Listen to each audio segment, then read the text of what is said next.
કેમ છો મિત્રો? આજે હું અને રવિભાઈએ કરી નાખ્યો ભેળ બનાવવાનો મસ્ત પ્રોગ્રામ. ચાલો જોઈએ અમે કેવી રીતે તૈયાર કરી અમે અમારી ટેસ્ટી ભેળ.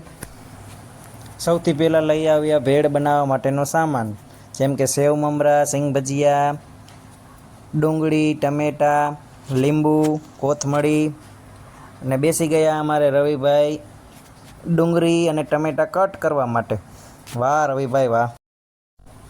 રવિભાઈએ શરૂ કરી દીધી ભેળ બનાવવાની તૈયારી.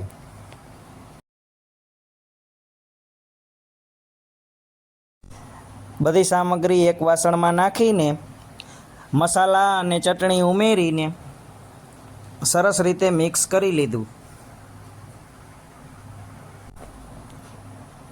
તૈયાર છે આપણી ભેળ અને રવિભાઈ તો બેસી ગયા ભેળનો સ્વાદ માણવા માટે. હવે હું પણ ચાખી લઉં કેવી બની છે ભેળ. તમે પણ જુઓ કેવી બની છે ભેળમાં. આજના વ્લોગમાં આટલું જ. મળીએ નવા વ્લોગમાં. Bye bye.